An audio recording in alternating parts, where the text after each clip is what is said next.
Hello and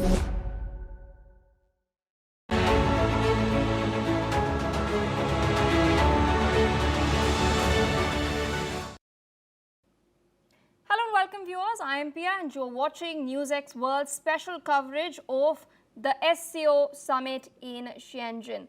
The 2025 Shanghai Cooperation Organization Summit is all set to open, bringing together more than 20 leaders. Key issues on the table include regional security, counter-terrorism, trade, energy, food security, and new frontiers such as cyber defense, artificial intelligence as well.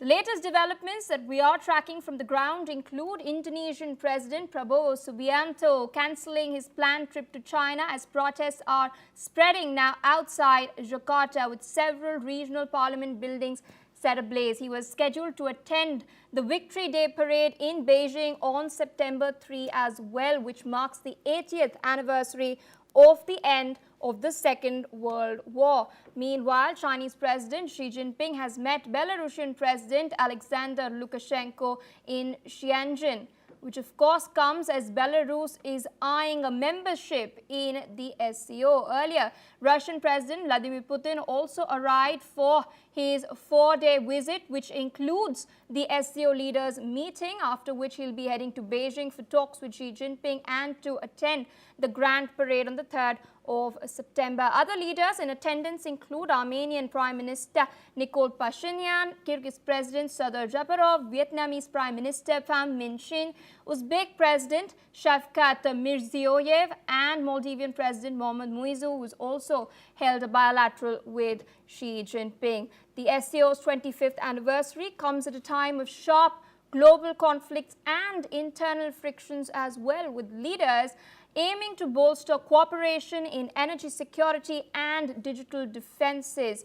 They're trying to position the SCO as a counterweight to Western blocs such as NATO. That's not all. There's a meeting that is going to be taking place between Prime Minister Narendra Modi of India as well as Chinese President Xi Jinping very shortly. The two Asian rivals, of course, have seen ties warming up over the last couple of months, with a border truce in October 2024, the leaders then meeting on the sidelines of the BRICS summit in Kazan. Meanwhile, my colleague Megha Sharma and our senior executive editor, she's on the ground in Tianjin, tracking the latest, bringing in exclusive reports as well. She's now spoken with the Sputnik's reporter Evgeny Pavlov. Listen into this conversation. Hello, this is day one of the SCO Summit here in Tianjin in China. With me right now is Evgeny. He is a reporter from Sputnik and he's come all the way from Beijing here in Tianjin to cover the event. Evgeny, thank you very much for joining me. And President Putin has already arrived over here earlier today. Tell us what is expected during his 4-day visit. He's going to be over here for the Victory Day parade as well. Yeah, so it's expected to be, first he's going to participate in the SCO Summit, where he is said to have at least 3, to my knowledge, bilateral meetings with Prime Minister Modi, of course, which is going to take place, all of them are going to take place tomorrow. Prime Minister Modi is going to be the first meeting, and then he'll have another 2 bilateral meetings with the leaders of Turkey and Iran. And after which he will head off to Beijing, where he will be among the main guests at the parade and all these ceremonies. And there he is always said to have a bilateral meeting with the leader of China and a trilateral meeting with Russia, China and Mongolia. That's interesting. What do you expect from the bilateral that is going to happen between Prime Minister Narendra Modi and President Putin later today? In fact, it's going to happen tomorrow afternoon. Well, I think the two leaders have a lot to discuss in terms of bilateral relations, trade and geopolitics. We are going through very turbulent times now, and we see Prime Minister Modi's visit here to China coming at this time. I think it's very crucial, all of it. So obviously Russia and China have always had very good relations, and I'm pretty sure that there's a lot to discuss. We have cooperation in different areas, and I'm pretty sure that the urgent business of politics is always something that is worth meeting for. Right, absolutely. Also, there has been such an hue and cry that has been created over India's import of Russian oil. There have been additional 25% sanctions that have been imposed, but the president of Russia has been steadfast in his support for India in terms of a strategic partner, in terms of a partner that has been an all-weather friend for India. How do you see India and Russia tiding over this crisis? Yeah, it's a very interesting issue because the Russian leadership, Moscow, never pressures its partners, trade partners, and often says that it understands the concerns and that some of the partners may be cautious because of the sanctions. But in this regard, I was following India's response to this pressure coming from the United States, and it was really quite remarkable how the Indian leaders reacted to that, and essentially you could say that India did not cave, and India always gave this impression of a country that is truly sovereign, and I think it's an interesting case which proves this point. And I guess it's critical for both countries to have trade. India obviously needs Russian energy, and as I think the foreign minister of India said, well, if you don't want this oil, don't buy it. And it's interesting that a lot of it after that goes to the European Union and other places that criticize India but still buy it. So there's a lot of hypocrisy going on. So India, I think, well done. Well done. How do you view the Russian media covering this SCO summit? There's also an increase in the strength of the member nations. We already have Belarus, whose membership is now being formalized at this SCO summit as well. Do you think more nations that are going to be added to this regional grouping in the future? I think that there's a lot of debate about it within the SCO and people having different opinions. I'm not very knowledgeable about the insides of it, but essentially the question is whether the further widening of the official membership is going to make the organization maybe more cumbersome or not, if it will be functional, because SCO acts on consensus, and that of course like adding more members that could maybe affect the efficiency. Although it's very flexible, and as I talked to some diplomats within the SCO, they say, well, if there are some problematic issues, we just maybe talk about something where we can have an agreement. So very flexible, very multilateral in spirit. But it looks to me that maybe there will be further expansion, but now we see this new formats with dialogue partners, etc. So maybe this is going to be the way to go for some time at least, but I'm not sure. The last time Prime Minister Narendra Modi, President Putin and President Xi Jinping met was in Kazan during the BRICS summit that had happened last October. This is again an opportunity for all these three presidents, all these three leaders to meet again, congregate again. There is also talk at this point of time of revival of the RIC. What are the prospects of it? So obviously it's an ancient format, it predates BRICS, and it all started back in the 1990s. So essentially everything that grew around it, primarily BRICS, it all started with RIC. So I think that this is an essential format, and it has to be. I think that whatever differences there may be, especially between China and India, they could be overcome. At least to the extent that the two countries need to maintain strategic dialogue with each other. And I think that Russia can be this link, and the third player, like a chair needs to have at least the three legs to stand on. So I think it's a very good format, and it has very good future, and it's just essential for Eurasia and Eurasian stability. Talking about the Victory Day parade on September 3rd, there are some of the leaders and the countries that have been most heavily sanctioned by the West that are going to be participating in this victory parade, whether talking about Russia, Iran, Myanmar, North Korea. They all are going to be congregating alongside President Xi Jinping, the heads of the states. How do you have to react to this? My reaction to this? Yes. Well, there's certainly a lot of things in common that these countries share. Russia is certainly the champion in terms of like being the most sanctioned country in the history of the world as we know it with this kind of international system. I think that we may see further discussions in terms of how to operate in this new environment where pressure from particularly the United States and the European Union increases. But now it is not entirely clear like how, for example, China would further react to that because, of course, for China, its trade with the European Union and the United States is very important. But just recently there was an interview with the Russian ambassador in China, and he said that we continue. So first, the trade in national currencies is what's being promoted, but he says we continue to work within the BRICS framework and bilaterally with China and other countries on new payment infrastructure, potentially independent. So I think that it's maybe a matter of time, but I think these countries will be moving in this direction. Right, absolutely. And also your experience over here, you know, the last 2 days, you came in over here yesterday. What do you think is the buzz on the ground?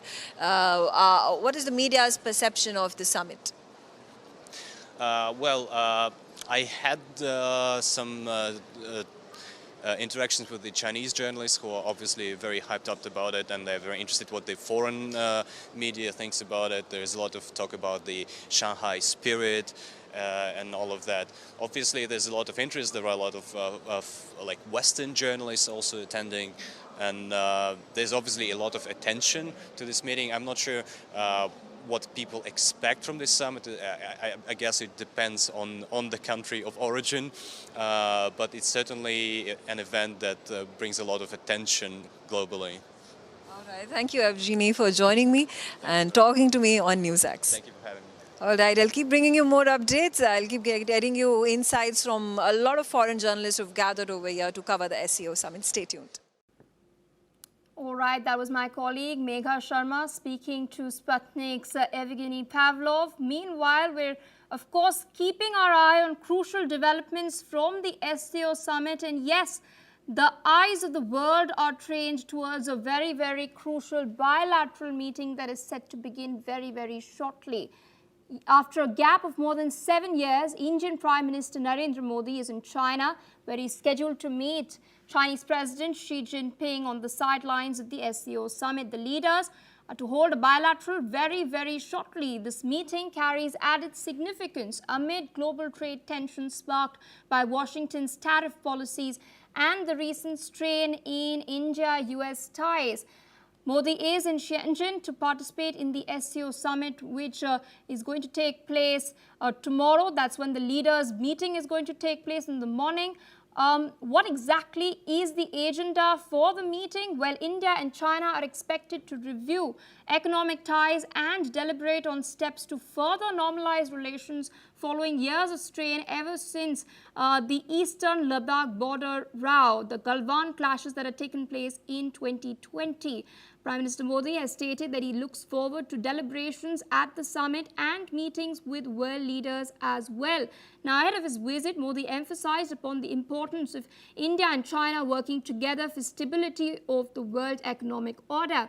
He'd in fact been in Japan before heading to China, and in an interview to Japan's Yomiuri Shimbun, he stressed that amicable ties between New Delhi and Beijing can positively impact global prosperity as well. Remember, India joined the SCO as a full member in 2017 and has since played an active role, including chairing the Council of Heads of Government in 2020 and the Council of Heads of State from 2022 to 2023. Now, Modi's trip comes shortly after Chinese Foreign Minister Wang Yi visited India, where both sides agreed on measures for a more stable and forward-looking relationships. Steps include restoring direct flights, finalizing an updated air services agreement, and easing visas for business and travel. Meanwhile, joining us on the broadcast today is Dr. Satoru Nagao. He's a fellow at the Hudson Institute, joining us from Tokyo. Also with us is Mr. John Rosamundo. He's the president of Viking Research Associates and a geopolitical analyst, joining us from Washington, D.C. in the United States. I'd like to go across to Dr. Nagao. Both guests have been waiting rather patiently. Dr. Nagao, I want to know from you, do you think what we're witnessing right now, especially in the backdrop of Donald Trump's steep tariffs against India, is a realignment, a global realignment taking place? Tariff issue is a temporary issue, I think, because, of course, President Trump's policy will continue at least 4 years, and he is changing the trade rule, that is true. But at the same time, after the agreement has happened between India and the United States, maybe this topic is a little bit calming down, I think. So just now, the problem has happened, India and the United States, and emotionally it is rising, but at the same time, this is not permanent, I think. Strategically, different aspect is affecting the situation, which is the US-China competition, and that is more influential in this case. And in case of the SCO, this year, China is the president, so that's why it looks like the color of the SCO is quite anti-US, anti-West something. So because when we check the list of the countries which joined this year, is including a little bit anti-US countries. And the concern, but India is different color. India is different color in the SCO.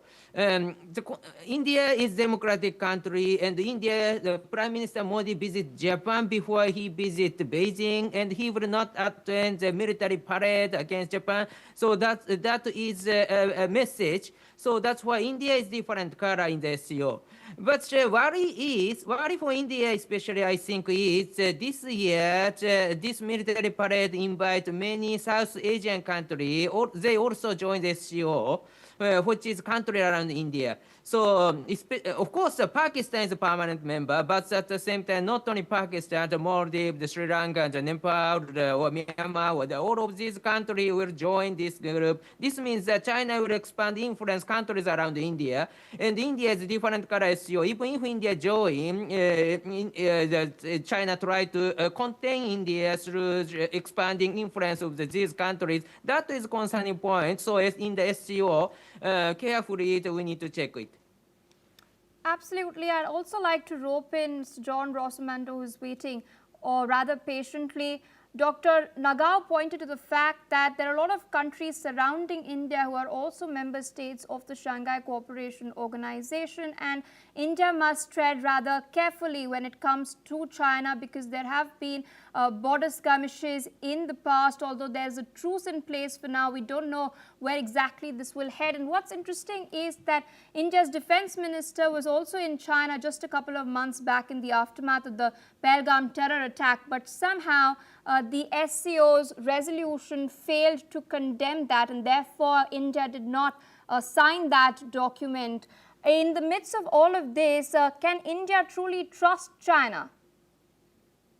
Well, India could never trust China. I mean, China's whole MO is subversion. India is the only democracy in South Asia. And it also has its own interests. And, China is wary of India because of India's strong economy, its population, its military strength, etc. So India really, as part of the SCO, is trying to look out for its own interests and now try to outmaneuver China in its own game. Speaking of the India-China equation that is, we can see at least ostensibly improving, this comes at the backdrop of Donald Trump imposing steep 50% tariffs against India. Now, those who are criticizing Trump's moves state that this comes after 25 years of bipartisan effort has been made to elevate India-US ties to a strategic partnership effort that includes Trump's own during his first term. Meanwhile, ties have remained rather strong, particularly as far as the Quad is concerned. We've seen Quad partners such as Japan and Australia reaffirm their support for the organization, especially with regards to the recent aggression that we're witnessing on China's end in the Indo-Pacific. Reports are coming in from American publications such as the New York Times that Trump might not attend the Quad Summit this year. How do you think this augurs for India-US ties in the long run? Well, I think that as long as Trump is president, I think that so far he's showing that he wants to have strained relations with India. Considering that, I find it concerning that the U.S. needs a strong India to counter China's effort for hegemony in Asia that is against U.S. interests. All right, I'd like to go across to Dr. Nagar once again. We've just seen Prime Minister Modi conclude his visit to Japan. We've seen several MOUs being inked as well. Japan now promising more than $68 billion worth investment in India, including the Shinkansen project between Ahmedabad and Mumbai. So where do you see India-Japan ties in particular heading next, including cooperation as far as the Quad is concerned? Yes, there are huge potential of the cooperation of the India and Japan. And because India is a security provider in the Indian Ocean region, now the many countries in the Middle East, Africa, and the Southeast Asia receiving the military support from India, for example, the buying weapon or the receiving the training of the weapon, or the many students, military officer students learn in India. So that's why India is expanding influence in the full side of the Indian Ocean region. And in case of Japan, because of the U.S. request, because of the situation demand, so Japan is also easing the self-restriction. So Japan will expand influence as a security provider in the Pacific side. Of course, this is a collaborate with the U.S. and Australia. This is not becoming a threat to the other country. But at the same time, Japan is providing and supporting defense forces on Southeast Asia or Pacific side countries. So in this case, if India and Japan collaborate, this means that the full Indo-Pacific region, both countries can support other country and strengthen deterrence in this region. So that's why, of course, this is we move as a Quad, as a and this is strategic cooperation, not only the military aspect, but also the more economic security or other technological cooperation is included. But at the same time, anyway, this framework is huge potential to strengthen the power of this region. This means that China cannot dominate this region so easily. So that is a very important point. So now the infrastructure project, technology cooperation, Japan invest in India and create a factory and develop many and export to the Middle East, Africa, and Southeast Asia. That could happen. So that is a huge potential, and it will decide the order in this region. All right, I request our guests to stay on with us because we're tracking some more updates. We're now learning that the Donetsk People's Republic has reported that the Ukrainian army carried out 4 attacks on residential areas over the last 24 hours. Now, according to the DPR's government department, which monitors war crimes, 4 projectiles were fired in the Gorlovka area. The statement added that no civilian casualties have been reported from these incidents. The DPR has classified these strikes as war crimes by Ukrainian forces amid continuing conflict in eastern Ukraine. The strikes come as Russian President Vladimir Putin is in Tianjin for the SCO Summit. I'd like to rope in John Rosamondo on this. What's interesting is that these particular strikes follow Russian strikes on Kiev, which killed around 23 civilians.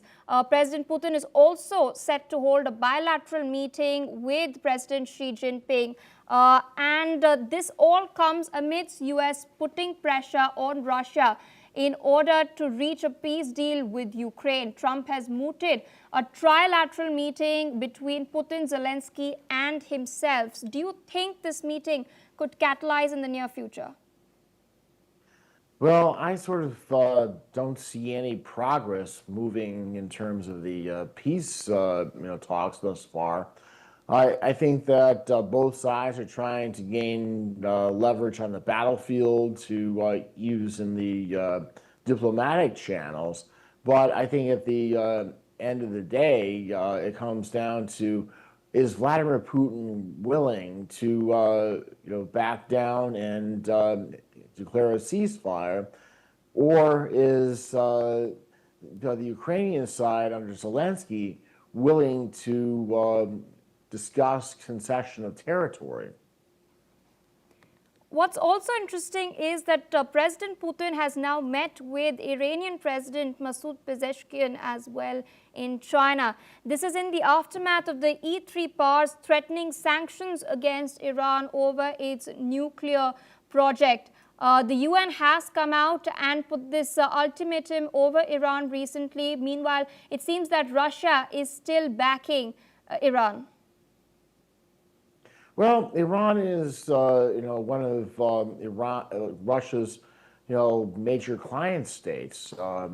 Iran receives large amounts of weaponry from Russia, and vice versa. The Shahed drones that Russia uses against Ukraine come from Iran, are being built under license. And Russia and Iran have been sharing missile technology. So I think that it's a very close relationship. Indeed, I'd also like to rope in Dr. Nagao into the discussion once again. I digressed a little bit over there, asking Mr. Rosmondo over Russia's support for Iran, but coming back to the Ukraine conflict specifically, we'd seen yesterday, late last evening, Zelensky, Ukrainian president, had spoken to Indian Prime Minister Narendra Modi over the phone line, even as Modi landed in China. The Prime Minister expressed condolences for the deaths that had taken place in Kiev, and Zelensky highlighted that Prime Minister Modi will take up this issue, will take up the ending of the war, the need to bring about peace with the Russian counterpart as well. We do know that a bilateral meeting between President Putin and Prime Minister Modi is scheduled to take place tomorrow. What are your expectations? Of course, Prime Minister Modi tells something to President Putin, and it will reach the end of the war. Of course, this will be the very big diplomatic achievement of India. The problem is situation in the Russia's aggression in Ukraine. Still, Russia try to continue the war because they believe this is beneficial. So that's why, of course, Prime Minister Modi's arrangement will work. It will be the diplomatic achievement. But it will happen, it will be very skillful and achievement. But at the same time, if it will not happen, still this is, view from current situation, this is natural. So that's why this is different task. But at the same time, India's strategic policy, which is so-called strategic autonomy, could work if Prime Minister Modi exploits such kind of advantage, which can talk with Putin. So that is one thing, advantage of the India, I believe. Indeed, and I'd like to ask a quick follow-up to this. Zelensky, in his message on Twitter, highlighted that Ukraine is willing to come to the negotiating table. However, so far, we've seen a rather cold response from Kremlin. You stated that this war, continuing this war, is benefiting Russia. In what way? I want to understand that. Because if the starting point of this war is 2014, not 2022, 2014, even if the huge cost they paid, they expand territory gradually, step by step. So that's why in the war, what is the difference of the victory or routes? In this case, indeed, cost is not the big matter. Benefit is matter. So that's why gradually expanding territory means that Russia can believe this is this is a war. Russia is winning. So that's why Russia believed this is a battle they can win. But view from the benefit and cost, if we calculate equally, in this case, Russia paid too much, we believe, but that is reality. It is also true, I think. All right, with that, I would like to thank you, Dr. Nagao. I'd also like to thank Mr. John Rosamundo for joining us live today as we track these very, very crucial developments from the SCO Summit. Meanwhile, viewers, due to paucity of time, it's a wrap on this bulletin. More news and updates on the other side. Stay tuned on NewsX World.